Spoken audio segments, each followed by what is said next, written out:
আসসালামু আলাইকুম, welcome back to my channel cook with Fahmina. আজকে চলে এলাম খুবই মজাদার একটা রেসিপি নিয়ে, আর সেটা হচ্ছে আলু পাতা দিয়ে শুটকি ভর্তা। শুটকি ভর্তা কার না ভালো লাগে। রেসিপিটা যদি ভালো লাগে লাইক শেয়ার সাবস্ক্রাইব করতে ভুলবেন না প্লিজ। যদি ভালো না লাগে দেখতে থাকেন, দেখতে দেখতে ভালো লাগা ভালোবাসা হয়ে যাবে ইনশাল্লাহ।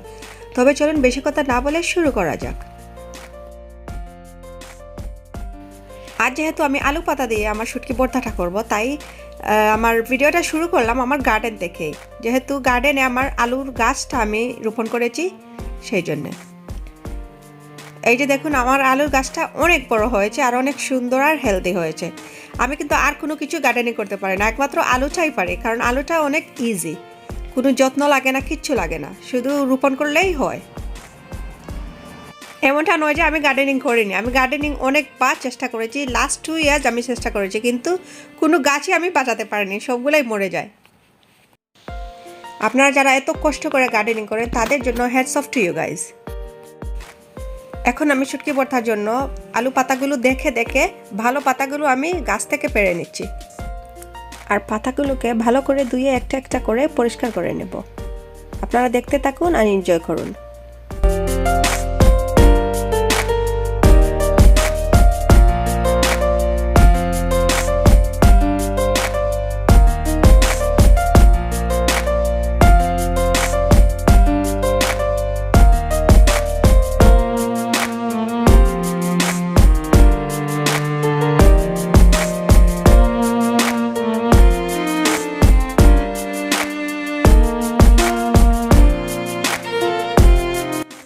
এই যে দেখুন আমি এখানে অনেকগুলো পাতা নিয়ে নিয়েছি, এখন ধুয়ে পরিষ্কার করে নেব।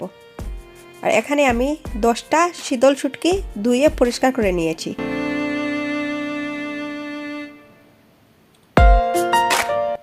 আর এখানে দেখুন নিয়ে নিয়েছি একটা মিডিয়াম অনিয়ন, একটা হোল গার্লিক আর গ্রিন চিলি। গ্রিন চিলিটা আপনারা আপনাদের ইচ্ছা মতো দেবেন, আপনারা যতটুকু ঝাল খেতে চান ততটুকু। আর এখানে আমি একটি ফ্রাই প্যানে অল্প একটু তেল দিয়ে সবগুলো একসাথে মিশিয়ে ফ্রাই করে নেব ব্রাউন কালার হওয়ার আগ পর্যন্ত।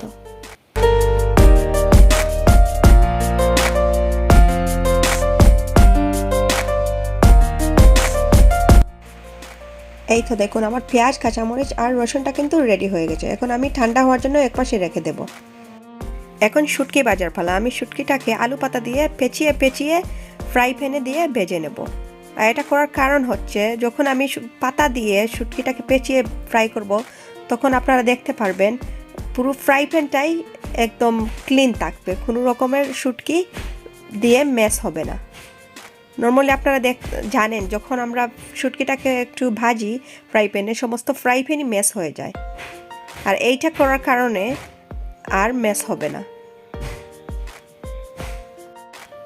আপনারা এখানে লক্ষ্য করলে দেখতে পারবেন আমি প্রথমে আলু পাতাটাকে ফ্রাই প্যানে বিছিয়ে নিয়েছি একটি লেয়ার, আর তার উপর দিয়ে দিচ্ছি শুটকি, আর শুটকির উপর আমি আবারও দিয়ে দেব আলু পাতাগুলা।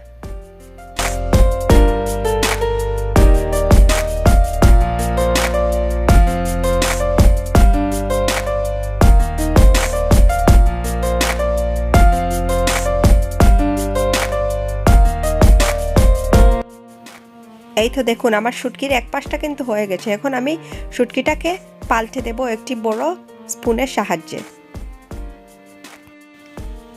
যাতে অপর পাশটাও ভাজা হয়ে যায়।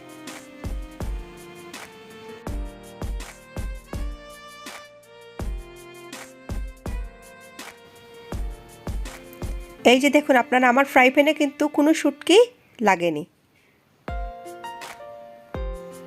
এখন অপর পাশটাও ভালো করে সিদ্ধ করে নেব, যাতে আলু পাতাগুলো একদম সিদ্ধ হয়ে যায়।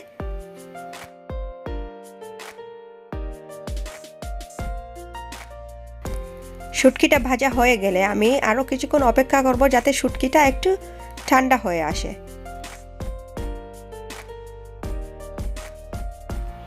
এই তো এখন আমি গ্রাইন্ডারে শুটকি আর পেঁয়াজ, কাঁচামরিচ যেগুলো ভেজে রেখে দিয়েছিলাম সেগুলো একসাথে ব্লেন্ড করে নেব। আর আপনারা যারা আমার মতো এই প্লাস্টিকের গ্রাইন্ডারটা ইউজ করেন তারা কিন্তু সাবধান, এই শুটকি আর পেঁয়াজটা কিন্তু ঠান্ডা হওয়ার পর তারপর গ্রাইন্ড করবেন, তা না হলে কিন্তু এটা প্লাস্টিক ফেটে যেতে পারে যদি গরমটা ইউজ করেন। এখন আমি একটু সময় নিয়ে শুটকিটাকে ভালো করে গ্রাইন্ড করব, তা না হলে কিন্তু শুটকির কাঁটাটা থেকে যাবে আর খেতে মুঠেও ভালো লাগবে না। এখন দিয়ে দেব আমি স্বাদ মতো লবণ। লবণ দেওয়ার পর আবারও ভালো করে ব্লেন্ড করে নেব।